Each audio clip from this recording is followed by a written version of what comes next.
오늘 우리가 요나서 4장 말씀 오늘 함께 읽습니다. 짧은 내용이지만 요나의 전체적인 이야기가 계속 연속되는 하나의 이야기로 구성이 되어 있음을 우리가 볼 수 있습니다. 1장의 내용에서는 하나님의 명령을 거절하고 하나님의 명령을 거슬러서 여호와의 낯을 피하여 도망가는 요나의 모습, 이어진 또 하나의 큰 사건, 그가 바다에 배를 타고 가다가 큰 풍랑을 만나서 그가 바다 가운데 던져지고 또 하나님이 예비하신 그 물고기 속에서 거기서 3일 동안을 지내면서 하나님 앞에 기도하는 모습이 나타나죠. 생명의 기회를 다시 받은 요나가 이제 하나님 말씀을 순종해서 니느웨로 가서 말씀을 전하는 모습이 나타나고, 그 전하고 난 다음에 그가 본 놀라운 일들을 그가 보면서도 오늘 4장에 보니까 그가 어떻게 반응하고 있는가 하는 것을 우리가 살펴보게 되죠. 놀라운 기적 같은 일이 일어났잖아요. 이스라엘의 역사 속에서도 찾아볼 수 없는 아주 기이한 이상한 일이 일어났어요. 그게 뭡니까?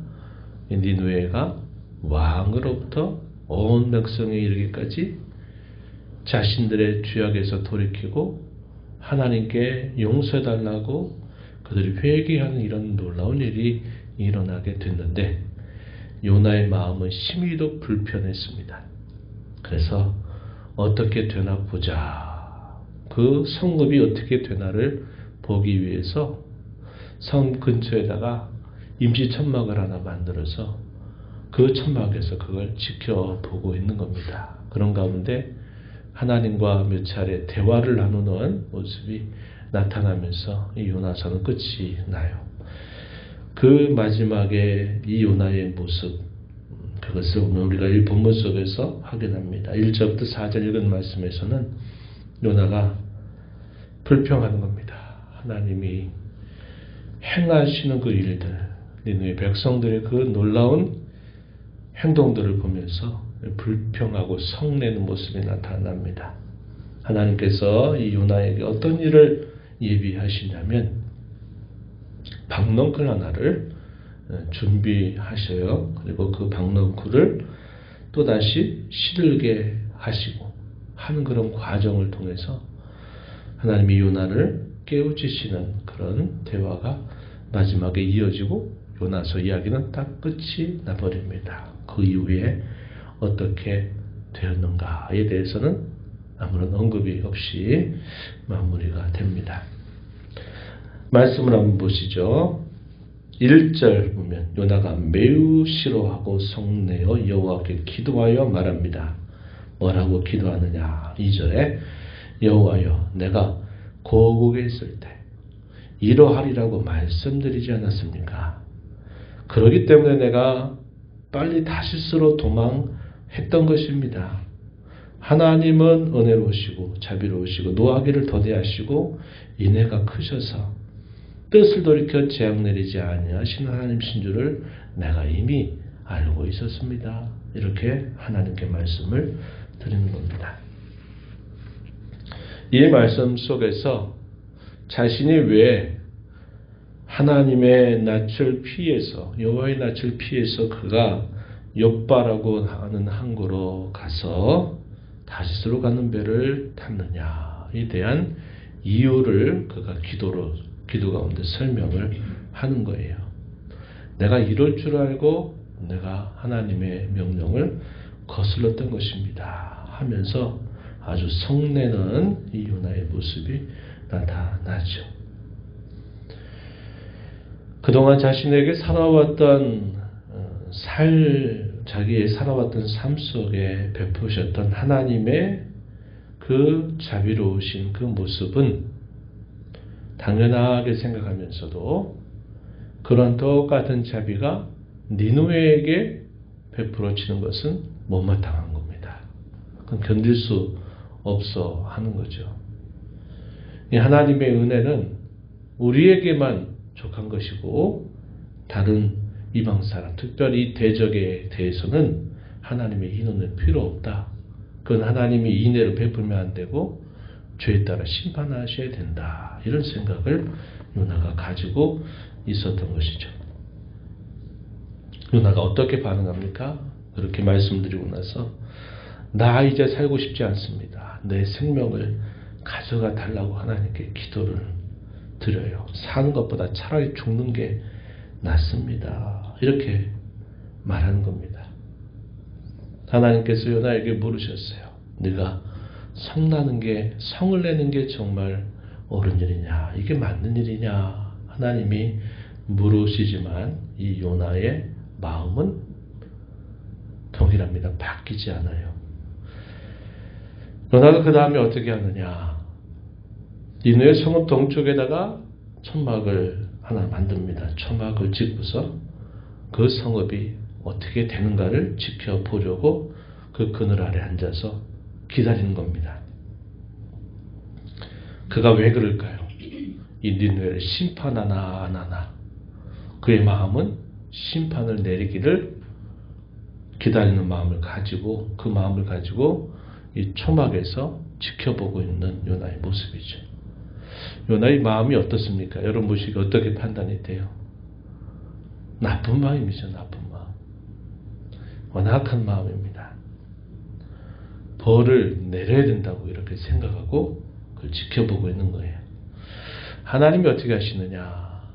그를 깨우치시기 위해서 하나님 특별한 일을 예비하셨어요. 그게 뭐냐면 그가 기다리고 있는 그 초막에 박넝쿨을 하나 예비하셔서 이 박넝쿨이 나게 하시는 겁니다. 하루 사이에 된 일은 아님을 알겠죠? 박넝쿨이 준비가 돼서 쭉 자라려면 적어도 어느 정도의 시간이 필요할 거예요. 박넝쿨을 예비하셨어요. 그랬더니 요나가 이 박넝쿨이 자기를 햇빛으로부터 가려주니까 이 요나가 너무나 좋은 겁니다. 그것으로 인해서 무척이나 기뻐하는 거예요. 6절 말씀 보면 마지막 부분에 요나가 박넝쿨로 말미암아 크게 기뻐하였다. 그가 앞서서 하나님 앞에 성내고 화내는 그의 모습과 반대되는 그런 태도죠. 이튿날 새벽에 하나님이 또 하나 일을 하나 꾸미세요. 뭐냐면 벌레를 예비하신 겁니다. 벌레를 예비해서 이 벌레를 통해서 그 박넝쿨들을 싹 먹어버리게 하신 거예요. 그런 다음에 하나님이 또 하나 예비하신 게 있어요. 그날따라 뜨거운 동풍이 불게 되면서 햇볕을 내리치고 뜨거운 동풍이 부니까 이 요나가 너무나 그 머리가 뜨겁고 그 더위로 인하여 괴로워하면서 그것 때문에 또 막 성을 내는 그의 태도를 보여주는 거죠. 8절 끝부분에 보니까 죽기를 구하여 이르되 또 기도하기를 사는 것보다 죽는 것이 내게 낫습니다. 이렇게 또 하나님 앞에 기도 가운데서 그렇게 성내는 요나의 모습이 나타나게 되죠. 하나님께서 또 물으셨어요. 너 박넝쿨 이걸로 말미암아 너 이렇게 성내는 게 너 잘하는 거냐 맞는 거냐 하나님이 물으셨더니 요나가 대답하기를 네 성내어 죽기까지 할지라도 옳습니다. 이렇게 또 하나님께 대답을 드리고 있는 거죠. 그때 하나님이 마지막에 이 요나에게 말씀을 하셨어요. 마지막 부분 10절 11절 말씀을 보니까 네가 수고도 하지 않았고 재배도 하지 않았고 하룻밤에 났다가 하룻밤에 말라보니 이 박넝쿨을 너는 이렇게 아꼈다는 거죠. 그게 있으니까 굉장히 좋아하다가 그게 없어져 뜨거워버리니까 막 성내는 그런 모습을 보이는 거죠. 네가 이 박넝쿨 하나를 그렇게 아꼈다면 하물며 이 큰 성읍 니느웨에 좌우를 분별하지 못하는 자가 12만 명이나 된다. 또 거기에 가축이 얼마나 많이 있느냐. 그렇다면 내가 이것들을 왜 아끼지 않겠냐. 이렇게 하나님이 요나에게 말씀을 하십니다. 요나가 어떻게 반응했어요? 아무 말을 못했어요. 침묵했습니다. 그 전까지는 예, 맞습니다. 이게 맞아요. 이게 맞다고 생각해요. 이렇게 하나님 앞에 계속 불평하고 성내던 이 요나가 마지막에 하나님이 하신 말씀에 대해서는 조용히 침묵하게 된 겁니다. 그리고 요나서는 끝이 나버려요. 그 다음에 어떤 일이 있었을까 하는 것은 우리의 이제 상상을 동원하게 만드는데요. 이걸 통해서 우리가 확인하게 되는 게 뭐냐면 이 요나는 하나님의 마음을 알지 못한 겁니다. 하나님이 왜 그렇게 하시는지를 요나는 이해하고 싶지도 않았고 하나님의 마음이나 하나님의 뜻보다도 자기의 생각과 자기의 판단이 더 우선으로 생각했던 사람이에요. 그가 그 오랜 세월 동안 여호와 하나님이 누구신가를 몰랐던 바가 아니에요.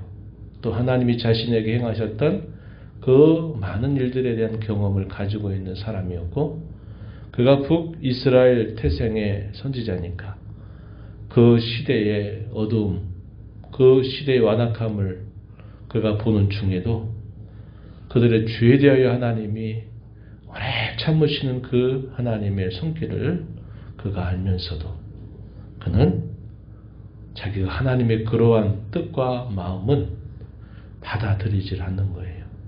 특별히 다른 이방 백성들에게 그렇게 하는 것은 도무지 납득할 수가 없다. 이렇게 고집을 부리는 요나의 모습이 나타나는 겁니다. 하나님의 마음을 모르는 거예요. 아직도 그분의 마음에 자기의 생각을 두지 못하고 있는 이 요나의 모습을 우리가 이걸 통해서 보게 되는 겁니다. 우리가 살아오면서 우리 인생의 길이만큼 하나님을 알고 섬겼던 그 시간의 길이만큼 우리는 하나님이 어떤 분인가를 경험해 왔어요.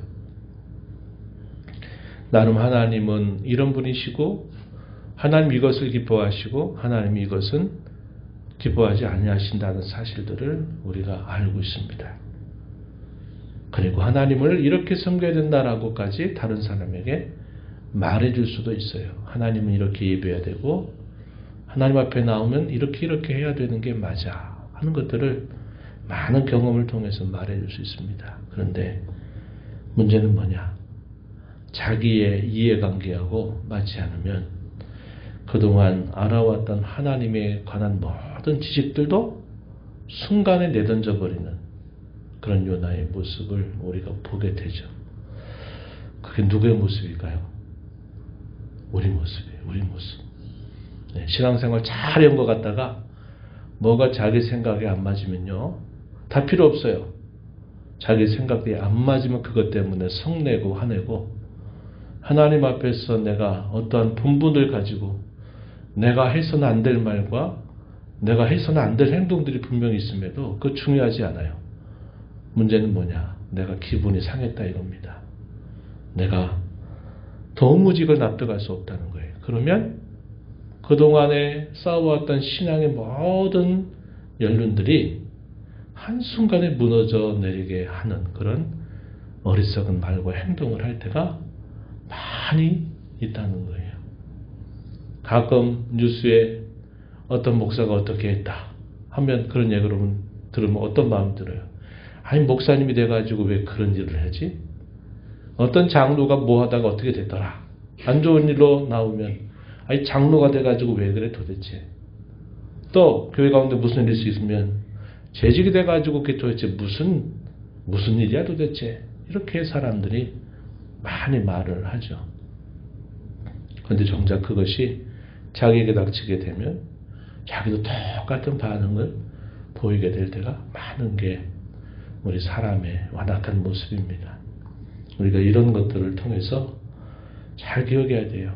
우리가 하나님이 누구이신가를 알고 경험하고 하나님을 안다. 하나님이 누구신가를 말할 수 있다. 그러면 내가 해야 될 말, 하지 말아야 될 행동이나 자세, 우리가 행할 바 이런 것들을 항상 진중하게 생각하는 자세를 우리가 가져야 된다 하는 겁니다. 하나님은 이러한 요나를 계속 인내하시면서 이 요나를 다루시잖아요. 어떻게 다루십니까? 경험을 통해서 내가 이런 마음을 가지고 있다 요나야. 내가 이런 마음을 이렇게 하고 있단다 요나야. 하나님이 요나를 가르치시는 그런 하나님의 자비로우심을 또 보여주신 겁니다. 하늘을 마무리하는 이 마지막 날 하나님의 마음을 잘 헤아리고 하는 그러한 성도, 그러한 교회가 되기를 진심으로 바랍니다. 하나님 아버지 감사합니다. 한 해의 마지막 연종주일을 맞는 이 새벽 시간에 또 저희들을 깨워주셔서 오늘도 아버지 면전에 저희들을 불러주신 것 감사합니다. 지난 한 해 동안 우리 하나님의 어떠하심이 저희의 삶 속에 늘 함께 했음을 저희가 고백합니다. 죄를 따라 처치하지 아니하시고 그 많은 긍휼과 자비로 저희들을 불쌍히 여기사 저희들을 용납하시고 여기까지 인도해 주셨습니다. 저희의 삶의 많은 우여곡절과 여러 삶의 어려운 부분들을 만날 때도 감당할 수 없어 보였지만 주께서 여기까지 도우셔서 인도하여 주셨습니다. 그런 하나님의 어떠하심이 저희의 삶에 명백하건만 때때로 저희의 감정과 기분과 저희 마음의 상함으로 인하여 이렇게 하나님 베푸신 모든 것들을 모르는 자처럼 아무것도 아랑곳하지 않는 그런 생각과 말과 행실을 통해서 하나님의 마음을 아프게 해드리지 않았는지 다시 한번 돌아봅니다. 저희들의 실수, 허물과 죄악을 돌아보게 하시고 돌이키게 하시고 고쳐주셔서 하나님의 마음을 잘 알아드리는 그러한 성도로, 그러한 교회로 잘 섬겨가는 저희들이 되게 해 주옵소서. 은혜의 보호자 앞에 나와 아버지 은혜를 구하는 모든 심령들의 간구를 기꺼이 주시고 응답하시기를 바라며 예수님 이름으로 기도하옵나이다. 아멘.